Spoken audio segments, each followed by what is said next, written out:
sábado a todos. Que alegria nós estarmos na casa do nosso Deus. Que privilégio, queridos, que privilégio poder estar aqui numa manhã de sábado, um dia muito, muito agradável. E agradecer, claro, ao convite da minha querida irmã, amiga Adileuza. Me convidou junto com o irmão dela para que eu pudesse estar aqui e assim compartilhar a mensagem de Deus hoje pela manhã, o que Deus tem para nos dizer hoje. E é incrível, né, como o Espírito Santo trabalha, porque a mensagem musical maravilhosa, muito obrigada, que voz linda. Esse com certeza cantar não é o meu dom, não tenho o dom de cantar, nem em casa sozinha eu me atrevo, mas que música linda. E com certeza Deus, o Espírito Santo trabalha, Deus trabalha e vai agregar aí no sermão de hoje. Então, o nosso tema que nós vamos estudar, que nós vamos fazer o estudo juntos, vai ser sobre a sacudidura, quem permanecerá. Né? E é interessante porque nós temos um vocabulário próprio, né? Não sei se os irmãos já repararam nisso. Quando nós mudamos de estado ou nós viajamos, né? Nós fazemos aí uma viagem, vamos para outros lugares, o que nós encontramos nos lugares onde nós vamos? O regionalismo. Eles também têm uma forma de falar. Quando eu vim vai fazer 3 anos, agora no dia 13 de maio, fará 3 anos que eu estou em Sete Barras. E aprendi muitas palavras diferentes. Uma delas foi o maenga. E até eu descobri, irmãos, o que era. O tal do maenga demorou muito, demorou bastante. E eu fui aprendendo, eu fui, né, me adaptando ali na região. Eu não sei se vocês aqui em Gatuba também têm o maenga, mas em Sete Barras nós temos. E é muito interessante. Isso é regionalismo e eu nunca encontrei em outra parte nenhuma, né? Da mesma forma, quando eu vou lá para o sul, quando a gente vai para Florianópolis, também tem os seus dialetos, né? Andando lá eu vi uma placa, lavação de carro, que interessante. Então, regionalismo. Nós também, a nossa igreja também. Nós também temos o nosso regionalismo bíblico, né? Dialetos, palavras que nós usamos, que nós incorporamos na nossa crença. E hoje nós vamos ver um pouquinho sobre a sacudidura. Por quê, né? Por que foi escolhido esse nome? E o que significa? Se a palavra vem, né, sacudidura, nós já entendemos, né? É de sacudir algo, então está acontecendo, algo está sacudindo. E o verso pela manhã, Apocalipse 13, verso 10 a 12. O que vencer, farei coluna no templo do meu Deus. Então, com esse pensamento, vamos orar mais uma vez ao Eterno, vamos nos consagrar neste momento. Eterno Deus, muito obrigada, Senhor, porque mais uma vez estamos aqui. Pedimos a unção do Seu Santo Espírito neste momento. E que eu não venha, Senhor, a falar de mim mesma, mas sim que eu seja um vaso completamente vazio de mim, mas cheia do Teu poder. E que as nossas mentes, elas possam ser elevadas a Ti unicamente. E que tudo que atrapalhe, Senhor, seja repreendido no nome de Jesus. E que Seus anjos estejam aqui. Em nome de Jesus. Amém. Coluna no meu templo.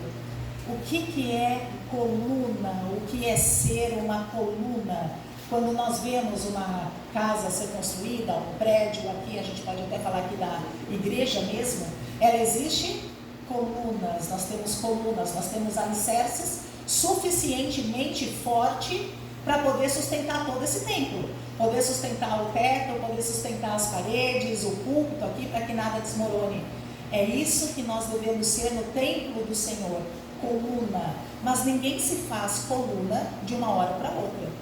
Ninguém se faz coluna. Da mesma forma o grão também, ele não se faz grão de uma hora para outra. Ele nasce o quê? Uma sementinha pequenininha e ela vai brotando e vai virando uma planta bonita. Para quem trabalha, né, na roça, quem trabalha na agricultura, eu, né, já estou ali mexendo na terra também, me aventurando a mexer na terra. Como é maravilhoso a gente ver a plantinha ali do nada, só uma sementinha pequenininha, e ela vai crescendo e ela vai se tornando aí uma planta bonita e muitas vezes se transforma em árvore, da semente, da semente vai dar o fruto. Amós 9, verso 9. Pois eis que darei ordem e sacudirei a casa de Israel entre todas as nações, assim como se sacode na peneira, e nenhum grão cairá por terra. Então vamos imaginar aquela colheita, pode ser de trigo, de cevada, do que mais, né, lhe apraz, e aqueles grãos sendo recolhidos. Mas não é apenas o grão que é recolhido. No meio do grão nós temos a palha, né? E ali o agricultor, então, ele vai pegar a peneira, ele vai sacudir, bate o vento, e o que o vento leva? Justamente a palha, aquilo que não é grão. Somente o grão verdadeiro, o grão puro, o grão bom, aquele grão que foi ali colhido direto da videira, da raiz, que recebeu da fonte a seiva, é que ele vai permanecer nessa peneira. Ele vai permanecer ali. E isso não é destruição, isso não é separação de forma nenhuma. Isso é um processo de colheita, um processo de lapidação, de separação. O que é palha, ele vai ser jogado fora. O que é grão, ele permanece e ele fica. E é interessante porque Deus, ele nos deu ali muitos exemplos em relação a isso. E o que é a sacudidura, então, esse termo que nós usamos na nossa igreja? Né? Jesus disse, o trigo e o joio, eles vão ficar juntos até o dia da colheita, ou seja, até a volta de Jesus. E aí nós entramos num pensamento, num processo muito difícil, que é o relacionamento interpessoal. Como é difícil, irmãos, nós nos relacionarmos com outras pessoas, inclusive da nossa fé, inclusive de dentro da igreja, com opiniões, com um mundo tão eclético que nós vivemos. Nós estamos aí, né, no meio, né, de muitos ismos e filosofias, e parece que o mundo hoje, numa sociedade líquida que nós vivemos, parece que tudo ficou relativo, parece que tudo ficou abstrato, parece que não existe mais nada concreto, né? E as pessoas agora estão naquela de ofender. Um outro dia eu vi uma reportagem bem interessante de um jovem que ele faz alguns vídeos no Instagram. Eu acompanhei esse processo, e ele faz alguns vídeos no Instagram, e ele é cristão, ele não fala a denominação dele, eu entendo que não seja adventista, mas ele posta, né, nas redes sociais alguns vídeos falando ali sobre Deus, sobre as coisas que estão acontecendo. Ele faz algumas críticas também, né? Todas elas baseadas na palavra do Senhor. Ele foi processado. Ele foi processado porque uma das pessoas que seguia ele, ao ver o post que ele fez, concluiu que ela não se sentia filha de Deus quando ouviu o que ele falou. Nesse momento, então, ela abriu um processo contra ele, e ele, infelizmente, ele perdeu o processo, ele perdeu essa ação. Ele recorreu e ele continuou perdendo na justiça, porque ela alegou que não se sentia filha de Deus, né? É incrível isso, porque nós estamos vendo aí valores invertidos. São valores invertidos, né? O que eu entendo, de repente, não é o que você entende. E a Bíblia, então, hoje, ela já está sendo considerada um discurso de ódio. Eu tenho visto muitos cristãos na Europa, principalmente na Inglaterra, serem presos por pregarem a palavra de Deus, por dizerem que Jesus morreu por você, e acabar sendo considerado um discurso de ódio. Então isso já está acontecendo. E quando nós falamos em liberdade religiosa, acaba sendo hoje uma utopia, porque na primeira vez que eu vim, eu acabei falando para os irmãos, né, dessas leis e do direito internacional que é globalizado. Sim, hoje o que nós temos é justamente o direito da massa. O que vale é a massa, ou seja, a maioria, né? E esse rapaz agora, voltando a esse rapaz nas redes sociais, ele vai ter que pagar aí um dinheiro enorme, que ele nem tem para pagar, mas os seus bens vão ser penhorados, porque ele vai ter que indenizá-la por ela, ao assistir o seu vídeo, ela não ter se sentido filha de Deus. E aonde? E aí a pergunta fica, né? Aonde nós, como povo do Senhor, como cristãos, como crendo na palavra de Deus, o assim diz o Senhor, do Gênesis ao Apocalipse, aonde nós nos posicionamos em relação a isso? Deus, Ele nos pede posicionamento. A sacudidura nada mais é do que um posicionamento seu, meu. Eu preciso me posicionar dentro da verdade que eu acredito, que eu creio, que eu aprendi através da leitura da palavra de Deus, guiada pelo Espírito Santo. Eu estou me posicionando na minha vida, nas minhas decisões. E aí as decisões, elas começam no pouquinho, elas vêm ali, é um degrauzinho.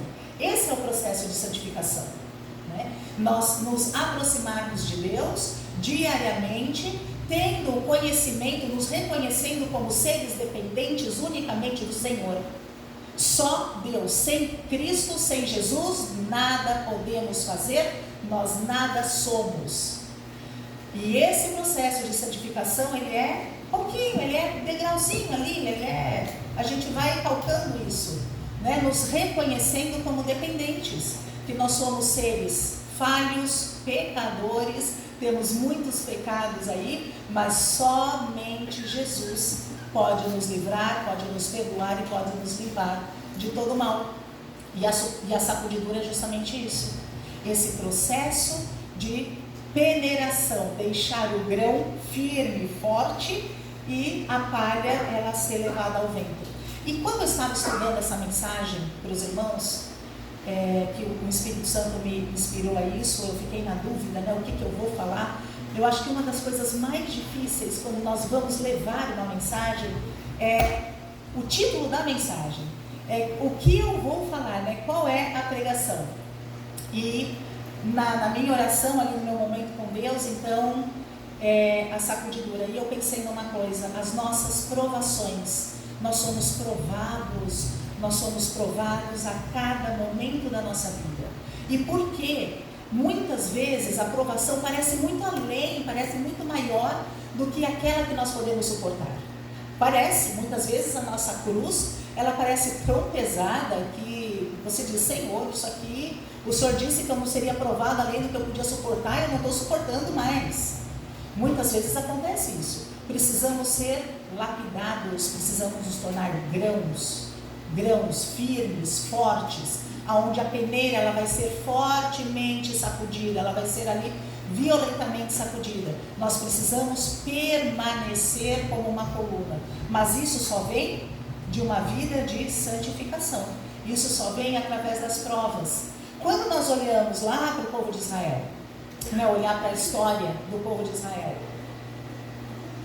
o momento maior ali de comunhão com Deus era quando o Senhor permitia que eles fossem perseguidos. Era quando Deus permitia que vinha, eles estavam ali, né, estava tudo bem, a nação estava prosperando, eles estavam caminhando, né, bem ali, não tinha maiores inimigos, e de repente Deus suscitava um povo que ia lá e acabava por guerrear e acabava perseguindo. Por quê? Porque é na perseguição onde nós temos a maior comunhão com Deus. Os irmãos sabem como nasceu a igreja adventista lá na Rússia? Como foi que nasceu a nossa igreja na Rússia? Irmãos, não é o tema da nossa pregação, mas se vocês tiverem curiosidade, dá uma olhada como foi que nasceu, como foi o nosso evangelho levado na Rússia. As nossas igrejas não se reúnem assim no sábado pela manhã. Eles se reúnem escondidos, subterrâneas. Nossas igrejas, elas são subterrâneas. Os testemunhas de Jeová também, eles são subterrâneos, porque é proibido a pregação do evangelho nesses países. Então a pregação começou de pouquinho em pouquinho, levando Jesus, pregando o amor de Jesus, fazendo a diferença para cada um. E as pessoas então se reúnem escondido. E eles fazem junta-panelas também. Eles fazem junta-panelas. Subterrâneo ali, dentro ali, subterrâneo mesmo, em porões, eles fazem o junta-panela deles. Incrível, incrível, né? Como Deus age. E o que causará então a sacudidura? Qual é o ponto que vai causar isso? Se depende da minha decisão e Deus respeita o livre-arbítrio de cada um, o livre-arbítrio não é tirar a presciência de Deus, a onisciência, a soberania do Senhor, muito pelo contrário, Ele é presciente, mas nós temos o nosso livre-arbítrio, e aí cabe a nossa decisão diária, mediante o Deus, né, que coloca em nós tanto querer ou efetuar conforme a sua boa vontade. Então, o que vai causar essa sacudidura? E Ellen White fala o seguinte, e eu entendo, né, assim como a nossa igreja, Ellen White, ela foi, não adoramos Ellen White, não adoramos, nós adoramos a Deus unicamente, mas nós temos escritos de uma pessoa que cremos realmente que ela foi inspirada pelo Espírito Santo. Nós realmente cremos nisso, né? Se nós temos tantos escritores, tantas pessoas aí no mundo, teólogos que escrevem livros, por que não nós deixarmos de acreditar que nós temos sim uma pessoa que foi inspirada pelo Espírito Santo e que em seus escritos não há nada que contradiz a palavra do Senhor? Então eu coloquei aqui alguns trechos dela e nós vamos ler durante a mensagem de hoje. Então, o que causará essa sacudidura? A sacudidura vem pela introdução de falsas teorias. Olha só, o mundo, né, entrando na igreja, o testemunho direto e fiel será rejeitado por alguns, e isso causará a sacudidura. A sacudidura será causada pelo testemunho direto e fiel, isso está lá nos eventos finais, na página 173. E aí, o que é esse testemunho fiel? Qual é o testemunho fiel? Está lá na Bíblia também. Quando nós vamos em Apocalipse 12, no verso 17, o que fala sobre o remanescente? E o dragão foi fazer guerra contra a mulher. Mulher em profecia nós entendemos como igreja. Mulher é igreja. Ele foi fazer guerra contra quem? Contra vocês, contra mim, contra todos aqueles que se levantam em nome do Senhor. É contra nós que ele foi fazer a guerra. Contra os remanescentes de Deus, aquele que tem o quê? O testemunho de Jesus, que guarda os seus mandamentos. O testemunho de Jesus é o quê? É o Espírito de profecia. Então nós temos o Espírito de profecia, a real interpretação, livro de Daniel, livro de Apocalipse, os profetas menores? Temos. Nós aprendemos isso. Nós temos a fiel interpretação. E isso faz o quê? Isso ofende o inimigo, porque nós declaramos os enganos dele. Nós vamos escancarar todos os enganos do inimigo. Então ele veio fazer guerra contra quem? E essa testemunha fiel e direta, quem é? O Espírito de profecia. E aí nós vemos, né? Eu tenho que aceitar o Espírito de profecia? Não, você tem que aceitar a Bíblia. Mas tanto o Espírito de profecia como a Bíblia, eles vão te dar o quê? Um norte. O Espírito de profecia, ele vai ser o quê? Aquele guia menor que vai te levar a algum lugar. Eu lembro que quando eu era criança, o meu tio, ele hoje já falecido, ele era pastor lá em Mato Grosso. O ministério dele foi em Mato Grosso do Sul, então ele ficava lá em Nova Andradina, depois ele foi para Naviraí, e eu, todas as férias, com a minha avó, nós íamos para lá. Só que nós pegávamos um mapa, então tinha aqueles mapas grandes, na época não tinha, né, esses aplicativos aí de localização, os GPS, não existia isso, não existia o Waze, e nós pegávamos o mapa. Chegávamos na cidade, com certeza, nós chegávamos até a cidade. Mas e para chegar na casa do meu tio, aquele mapa grande servia? Não, eu precisava de um mapa mais detalhado. Então o Espírito de profecia é justamente isso, um mapa mais detalhado. Aquelas partes da Bíblia que você muitas vezes não compreende, está lá no Espírito de profecia, esmiuçado para você entender, para você compreender num todo o que a palavra do Senhor ela quer dizer. E quando ocorrerá então a sacudidura? Qual é o tempo da sacudidura? Nós já chegamos, ainda vamos chegar, ainda vemos que tem muitas coisas, né, para acontecer, estão acontecendo. Ellen White diz, né, os últimos acontecimentos eles serão rápidos, eles vão acontecer rapidamente. E não é isso que nós estamos vendo todos os dias, uma notícia nova, todos os dias, né, algo diferente acontecendo. Nós estamos vendo aí o cerco se fechando, agora a guerra do Irã, esta menção de uma crise econômica mundial, já estamos ouvindo rumores. Em contrapartida, nos Estados Unidos, a união da igreja com o Estado. O que tudo isso significa? Né? Qual é o fundamento disso? Se antes nós tínhamos pessoas que, imagina, falar em decreto dominical, isso é coisa de adventista, isso não vai acontecer. E hoje nós já estamos vendo esses movimentos incríveis nos Estados Unidos.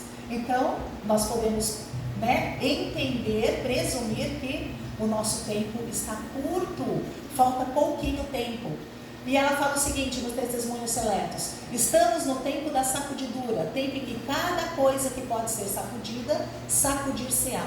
O Senhor não desculpará os que conhecem a verdade, se não obedecem os seus mandamentos por palavra e ação.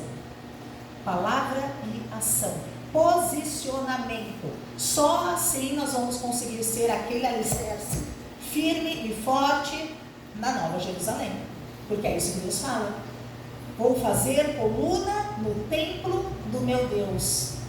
Coluna, bateu o vento, ela não vai se mover, ela não vai se envergar, né? Como o bambu, por exemplo. Ele se enverga, bate o vento, ele vira de um lado para o outro. Então, de hoje eu tive que tirar um bambu que caiu em cima da minha rede elétrica. Acontece, a coluna não, ela é forte, ela é firme, ela precisa estar ali alicerçada na rocha. Pode bater o vento, pode vir a tempestade, pode vir o que for, ela permanece. Vi que estamos agora no tempo da sacudidura. E Ellen White escreveu já há bastante tempo, né, lá em 1800 e a partir de 1844. Então já estamos agora.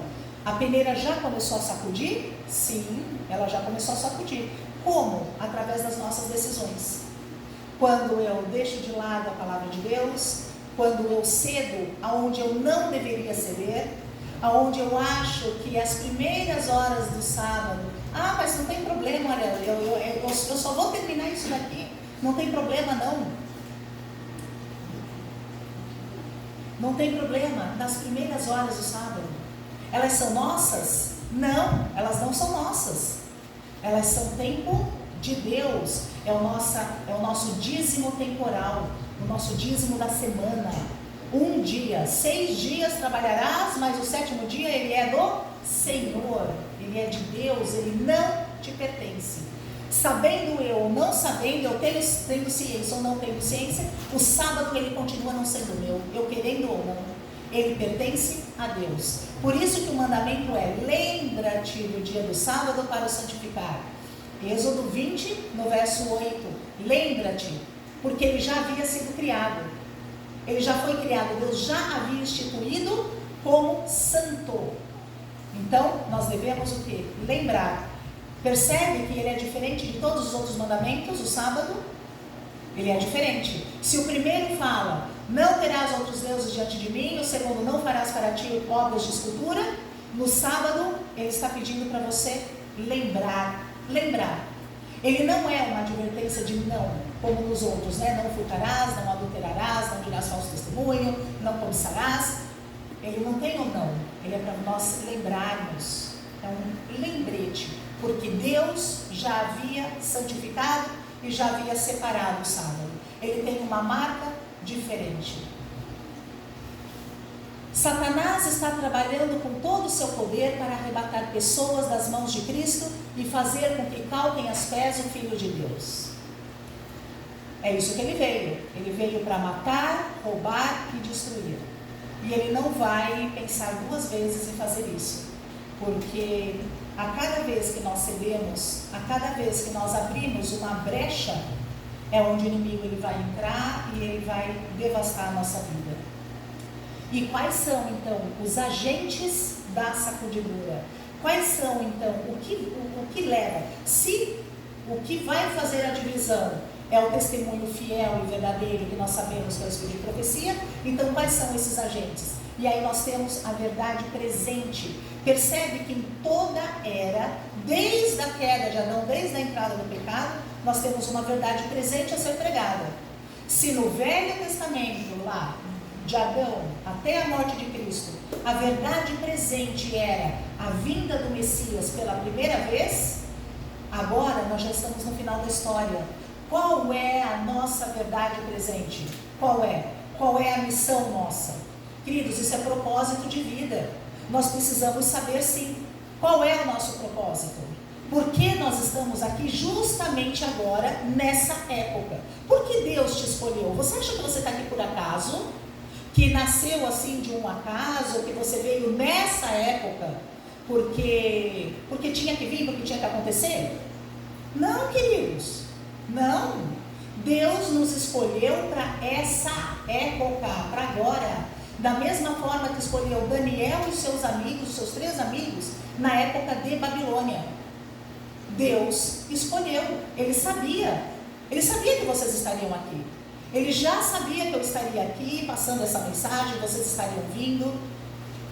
Deus já sabia, há um propósito. Qual é o seu propósito? Qual é o meu propósito? Nós estamos enxergando as coisas do alto, os nossos olhos estão fixos no céu, que é de lá que vem a nossa salvação, ou nós ainda estamos arraigados aqui nessa terra miserável? Porque não tem outra palavra para definir isso, gente. É terrível a nossa vida aqui. Nós não imaginamos aquilo que Deus tem preparado para nós.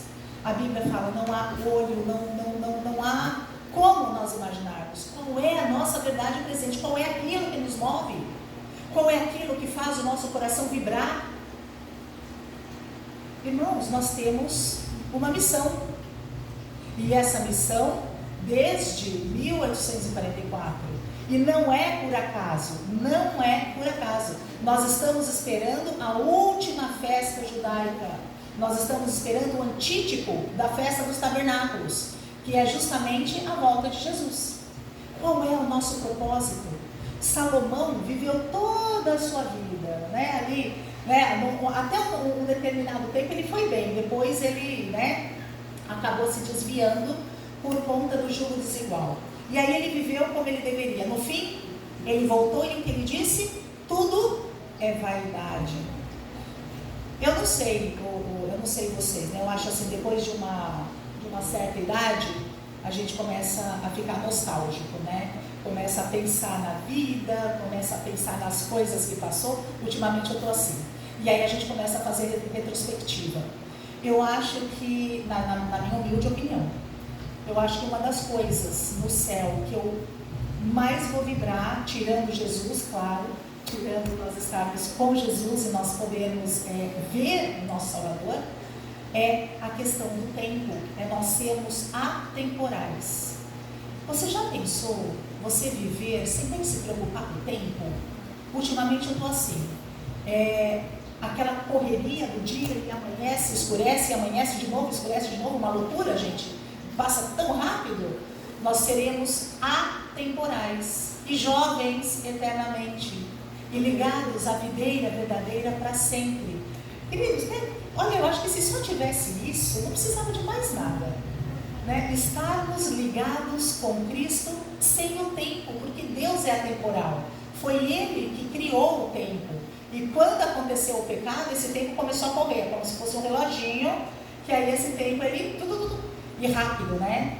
A gente olha para trás, eu não acredito. Ontem uma amiga minha me escreveu, ela fez aniversário, ela tem a mesma idade que eu, e ela falou assim, nossa, não acredito, a gente se conheceu, a gente tinha 30 anos e agora nós estamos nessa idade, 52. Não tenho vergonha de falar não, gente, 52 anos. E eu falei para ela, incrível, no céu nós não vamos ter isso, nós não vamos ter o tempo, nós seremos atemporais. Só isso já deveria fazer o nosso coração vibrar, porque é uma realidade, é uma verdade. Vamos olhar para o passado, vamos entender como Deus agiu, e as coisas que Deus está fazendo não é menor, muito pelo contrário. Nós somos milagres das mãos do Senhor, e se estamos aqui, sentados aqui no banco, e ainda me ouvindo, é um milagre maior ainda, queridos. Eu estar falando para vocês aqui é um milagre, porque se não fosse o meu encontro com Jesus, eu não sei onde estaria, com certeza não seria aqui. Perseguição, é na perseguição então que Deus ele vai nos transformar. A gente se apega mais a Deus, né? Quando a gente passa pelo crisol, quando nós passamos pelo fogo ali da provação, aquele fogo mesmo, né, que você diz, Senhor, não estou suportando. É onde nós mais nos achegamos a Deus, e Ele permite. E toda vez que nós decidimos, e nós nos ajoelhamos e colocamos a nossa vida no Senhor, e falamos, Senhor, eu não suporto isso, eu não estou aguentando, me ajuda. Então, a nossa vida ali, ela é transformada. E o nosso caráter, ele fica cada vez mais forte, firme, para a provação final. A proclamação das 3 mensagens angélicas. Parece que, ultimamente, falar em 3 mensagens angélicas virou algo assim, horrível, né? Discurso de ódio, terrorismo, alarmismo, não, a gente não pode citar, não, isso aqui não é politicamente correto. Queridos, Deus é politicamente correto? Será que Deus é politicamente correto? Eu fui estudar Atos, o capítulo 2 e o capítulo 3. E uma coisa interessante me chamou a atenção nesses capítulos. Os discípulos que estavam ali, eram cerca de 120 pessoas, com essas pessoas, os discípulos, eles estavam orando ali, e então eles oraram, eles falaram uma coisa, uma palavrinha ali, de tudo que eles oraram. Queremos pregar com intrepidez. O que é intrepidez? É coragem. Coragem de pregar, coragem de falar a verdade como ela é.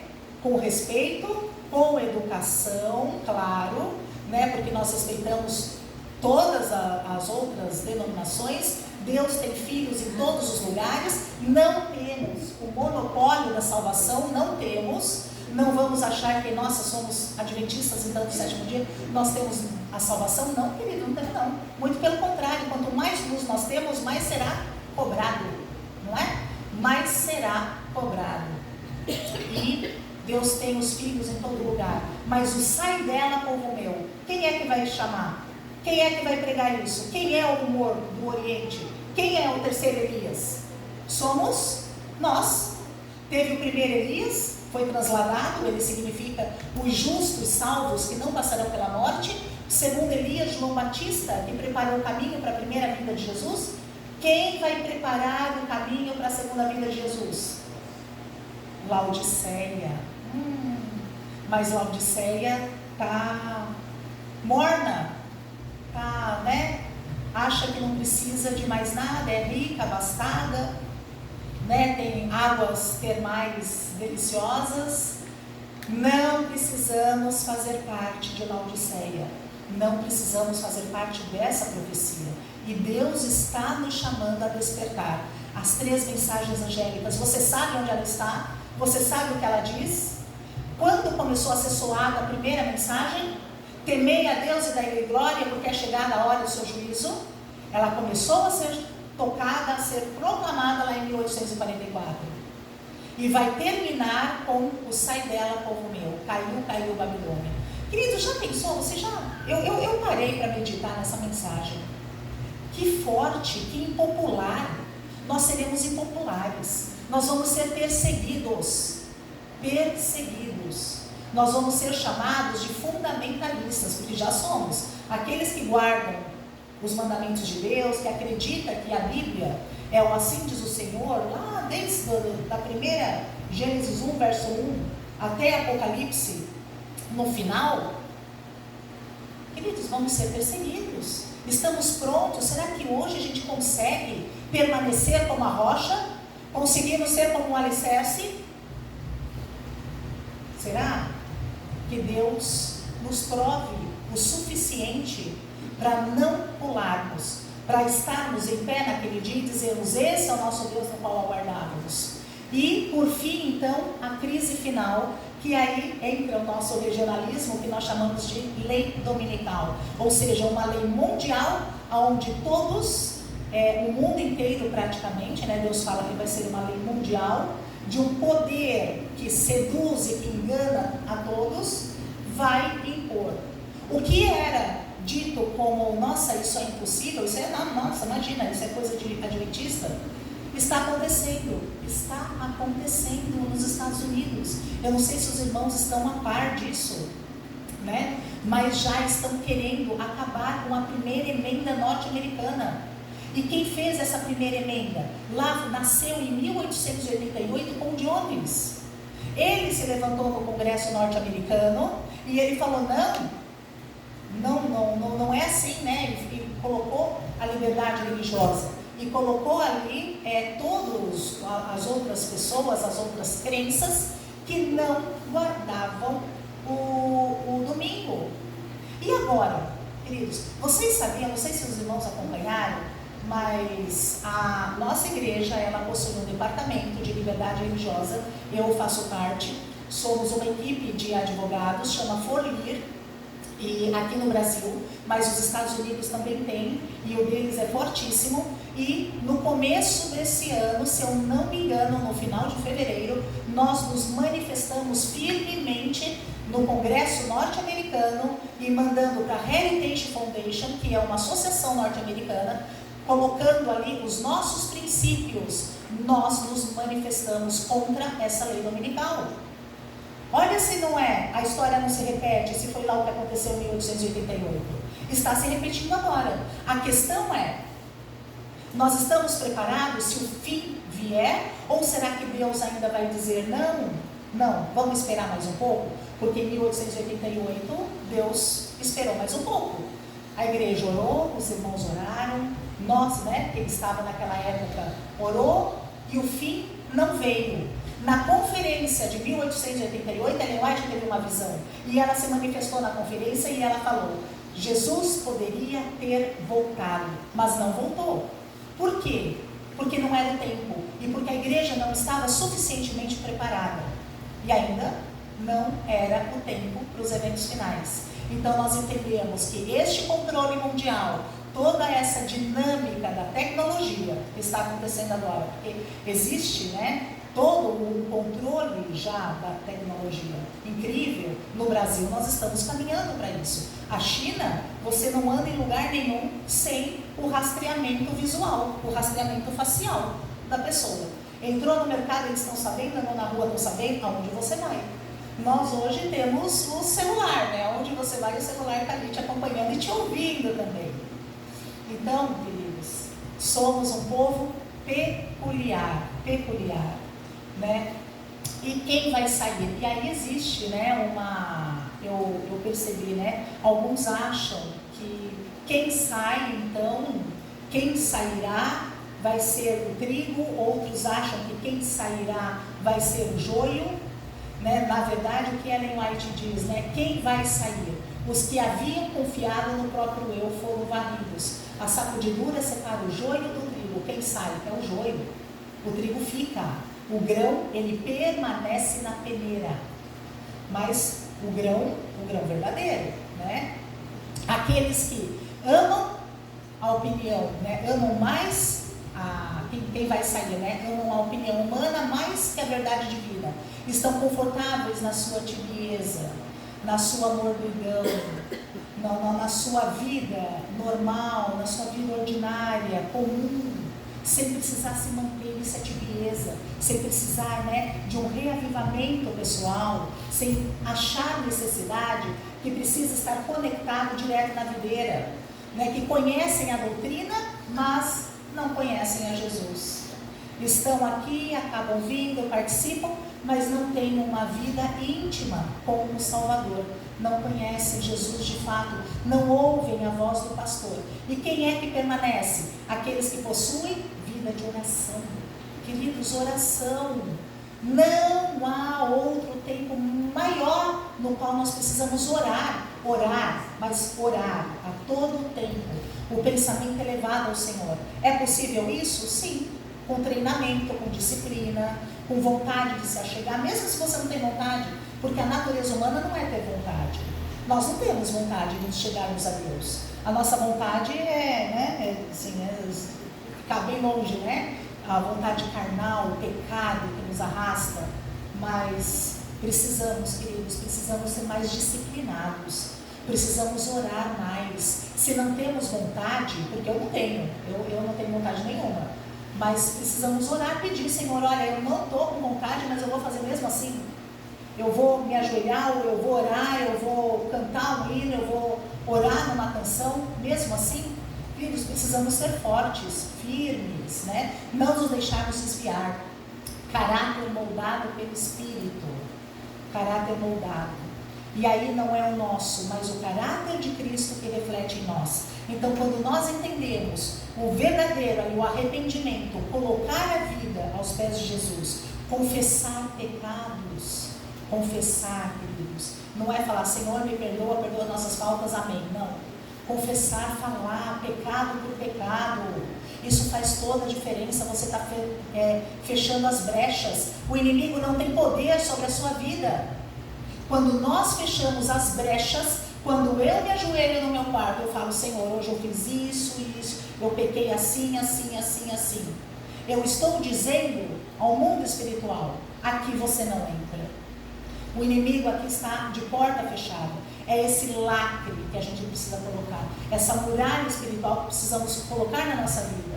Jesus disse a Pedro, né? Eu roguei por ti para que a tua fé não desfaleça. E aí vem a força do grão. O grão, ele é forte, ele é resistente, porque senão ele não vai ser grão.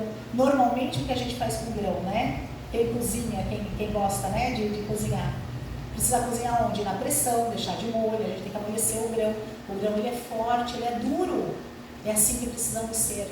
Inabaláveis, irmãos, inabaláveis. Os que tiveram oportunidade para ouvir e aceitar a verdade e se uniram à Igreja Adventista do Sétimo Dia, considerando-se o povo de Deus, que guarda os mandamentos, mas não possuem mais vitalidade e consagração a Deus do que as igrejas nominais, serão atingidos pelas pragas de Deus tão verdadeiramente como as igrejas que se opõem à sua lei. Estamos salvos? Não. Muito pelo contrário. O muito saber vai ser muito cobrado. Se achamos que, porque estamos aqui na igreja, né? E vimos todo sábado, e sentamos e fazemos uma coisinha, fazemos outra coisinha, vamos salvar? Não, queridos, as pragas vão cair do mesmo jeito. Se eu, na minha vida pessoal, eu não me render ao Senhor, se eu não me entregar a Jesus. E se você, se eu, ainda não temos um encontro com Jesus, ainda não tivermos esse encontro pessoal com Cristo, está na hora de ter. Não precisamos dar um jeito nisso. Precisamos querer termos esse encontro com Jesus. O que Jesus promete, aquilo que Ele tem, é muito maior. E aí eu fiquei pensando, né? Fiz uma comparação assim na minha mente, né? Queridos, a nossa vida é tão pobre. É pobre. O que nós vivemos aqui nesse mundo? De verdade, qual é a estimativa de vida hoje do brasileiro? Foi contada de 75 a 80 anos. Passa assim, ó. Se você olhar para trás, é incrível a velocidade com que o tempo passou. O que nós esperamos desse mundo? Aí nós lutamos e trabalhamos e compramos coisas e compramos mais coisas e trabalhamos mais para comprar mais coisas, porque é isso que acontece, né? No capitalismo é assim. Então você trabalha porque você quer aquilo, aí você consegue aquilo já não te satisfaz mais, aí já vira obsoleto, sim, já vira obsoleto. Você compra um celular, amanhã ele já está obsoleto, e aí você trabalha mais para conseguir aquilo, não, mas agora eu quero uma casa, mas de repente aquela casa não te satisfaz. É um correr atrás do vento, como Salomão falou. Por quê? Porque não tem nada nesse mundo que vai te satisfazer. E vamos querer continuar aqui dessa forma? Vamos rejeitar o que Jesus fez? Nós vamos dizer não para aquilo que já foi feito de graça? Já foi dado de graça para você? O sacrifício maior já foi feito? Basta aceitar? E a reforma, quem fará o Espírito Santo na sua vida? Porque eu não consigo me reformar. Imagina, quem sou eu para eu me fazer reforma? Não sou nada. Nós somos trapos de imundícia. Se eu não posso, Jesus pode. Ele pode transformar. Eu não sei se os irmãos já ouviram falar no Falcão Alegre. Quantos já ouviram essa história do Falcão Alegre? Na minha época não tinha, não era nem YouTube, era vídeo, daquelas fitas cassetes. E a primeira vez que eu assisti eu era adolescente e foi em fita cassete do meu tio, e ele contou a história dele. Ele ia morrer, era um assaltante, um bandido, assassino, matou não sei quantas pessoas, traficante de drogas, uma pessoa que hoje você diria, nossa, é um psicopata. Ele foi transformado pelo poder do Espírito Santo para pregar a sua palavra. Ele foi transformado porque ele entendeu que esse mundo ia ser realmente a morte eterna, não ia trazer nada, mas a esperança de uma vida nova. Quando ele encontrou a Cristo, a sua vida mudou. Se nós ainda não tivermos esse encontro com Cristo, está na hora. Não estamos aqui mais para brincar, para perder tempo. Chegou, já deu. Querido, Jesus já está voltando. E se eu não tiver esse encontro, e se eu não quiser fazer parte, ele vai voltar do mesmo jeito. Porque a Bíblia fala que ele vai. A palavra de Deus fala e ela permanece para sempre. Então não depende do meu querer, ele voltar ou não, mas depende sim do meu querer, eu estar dentro da Nova Jerusalém, não do lado de fora, eu quero estar dentro. Isso vai do meu livre-arbítrio, da minha decisão. Paul Washer, eu gosto muito das citações dele, ele foi um grande evangelista dos Estados Unidos. E ele tem muitas frases que o pessoal acabou copiando, tirando aí dos seus sermões. E ele falou uma bem interessante, eu coloquei aqui para vocês. Quando uma igreja afrouxa os padrões do evangelho, ou seja, quando a gente começa a tirar de lado, deixar assim, tirar, afastar, deixar de lado os nossos princípios, quando afrouxa o evangelho para obter mais membros, quando uma igreja não prega sobre a santidade, sobre o que significa ser um verdadeiro convertido, ela se afasta dos propósitos de Deus. Olha isso. Então, quando a igreja, ela deixa, ali quando vai deixando os seus princípios e o mundo vai entrando, e nós vamos achar isso que é normal, que é comum, então nós estamos perdendo o nosso propósito. Qual é o nosso propósito? Por que estamos aqui? Deus nos escolheu para esse momento. E se Deus nos escolheu para estarmos aqui nessa época que nós estamos vivendo da humanidade, propósitos Ele tem na sua vida e na minha também. Como nos preparar então? Reavivamento pessoal. Reavivamento, queridos. Oração, comunhão com Deus. Separar o dízimo do nosso dia, um tempinho ali do nosso dia, para termos a comunhão com Deus. Palavra e oração, diariamente. Leitura da palavra de Deus e a comunhão com o Senhor, a oração. Consagração prática, mesmo quando ser obediente nos custa caro. Sim, porque o tempo, ele acaba sendo dinheiro, O tempo, ele é dinheiro. Então, tempo com Deus, vamos ganhar esse tempo com o Senhor. Compreensão profética, precisamos compreender. Tem uma citação de Ellen White que fala: é nos exigido saber o tempo da proximidade do Senhor. Isso nos é exigido saber. Saber o dia e a hora, ninguém sabe, mas a sua proximidade, nós temos obrigação de saber. Obrigação, queridos. Teve uma empresa, há um tempo atrás, uma empresa de criptomoedas. E o fundador dessa empresa de criptomoedas, o Sam Bankman, era o nome dele, ele fundou, foi assim quando começou essa coisa das criptomoedas, moedas virtuais, assim como o Bitcoin. Então ele fundou essa empresa chamada FTX. E ele tinha um lema, conseguir o seu objetivo sem nada importar. Então não importasse como ele conseguisse o seu objetivo, o importante era chegar lá, era conseguir o que ele queria. E assim a empresa dele foi crescendo, uma pessoa muito proeminente, saiu em capas de revista, era fotografado, estava ali no meio das celebridades, conseguiu muitos investidores, conseguiu muitas ações, essa empresa, a FTX, até que num determinado momento, porque nada o que é oculto, que não vem a ser revelado. Descobriram, foi feita ali auditoria, e a empresa que desviava o financiamento, desviava o fundo de dinheiro para outras coisas que não era ali o que os clientes esperavam da moeda virtual, dessa criptomoeda. Então isso foi desvendado, isso acabou vindo aí à tona. Ele passou por inúmeros processos até que a empresa pediu falência, acabou perdendo, e ele está respondendo aí um processo bem longo nos Estados Unidos por fraude de investimento.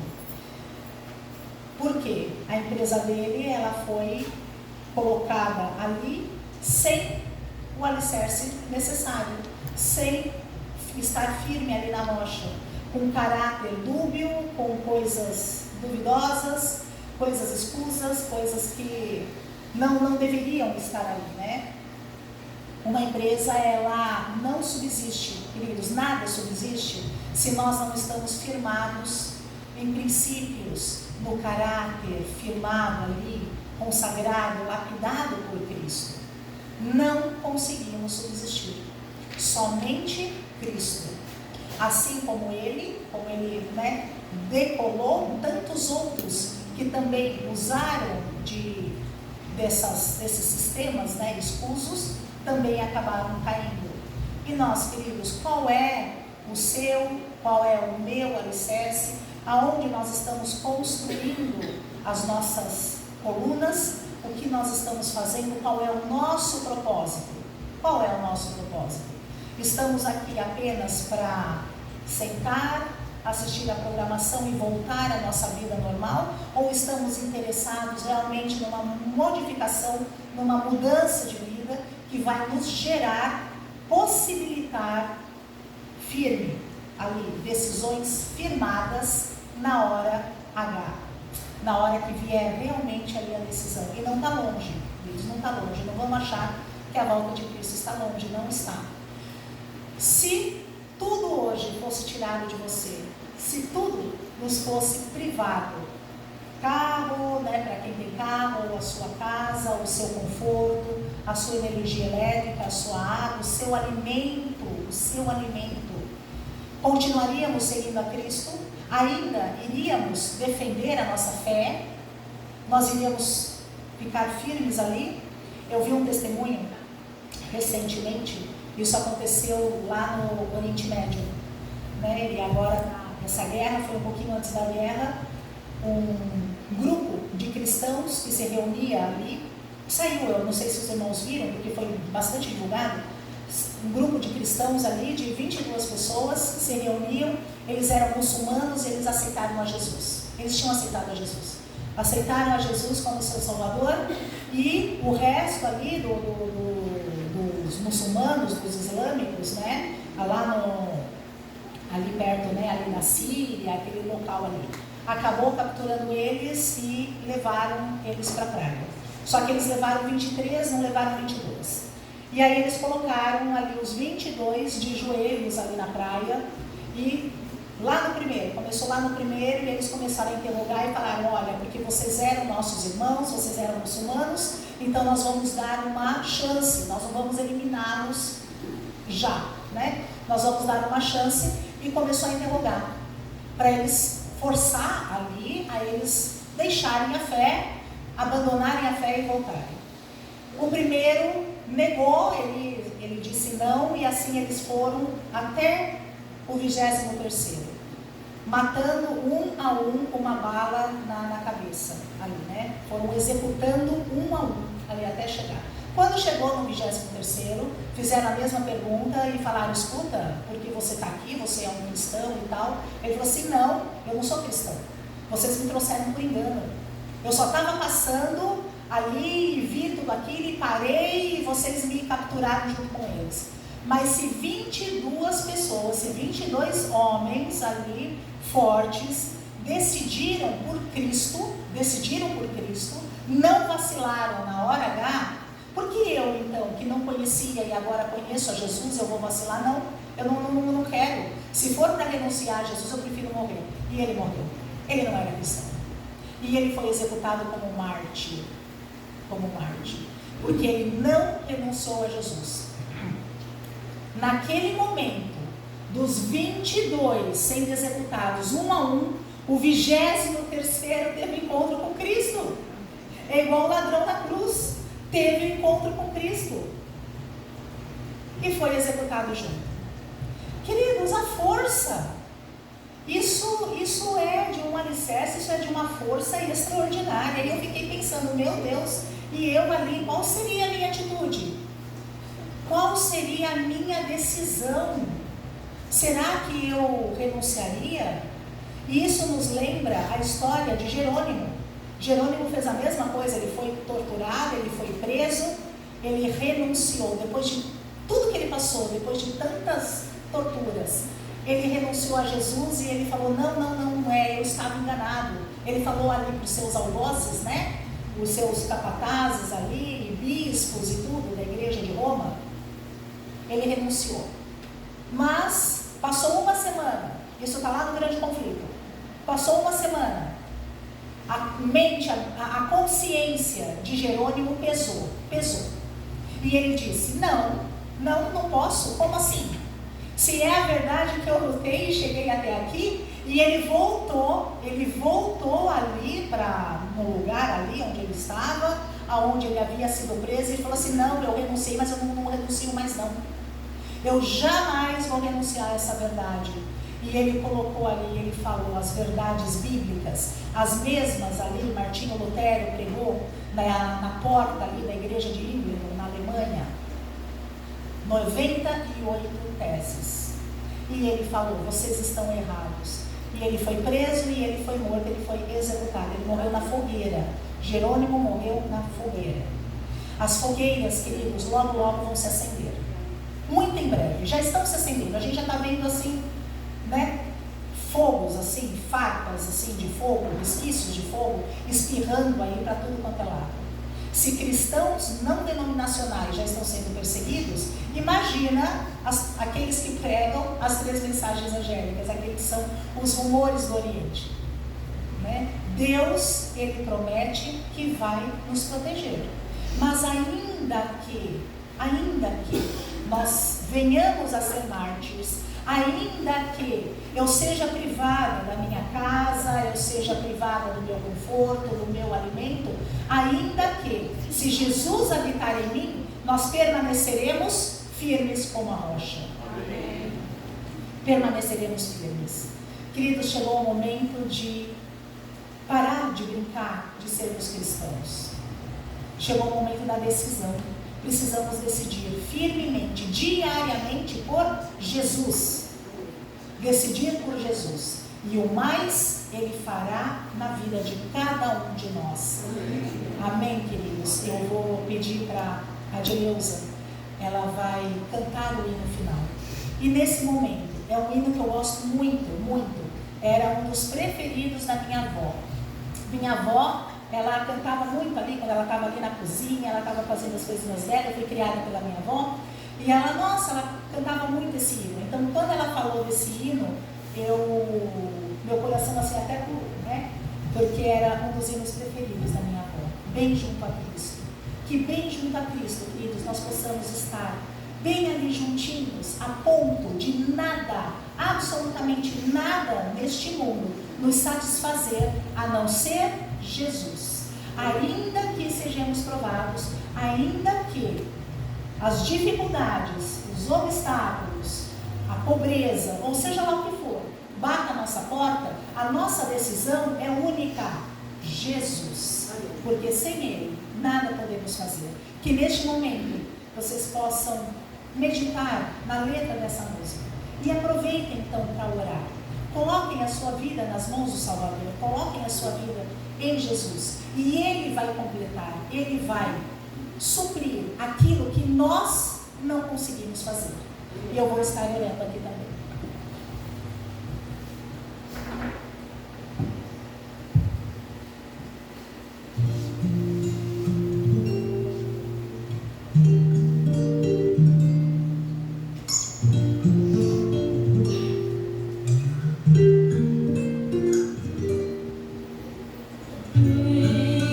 Junto a Cristo.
Sim, quero a Cristo, bem junto estar,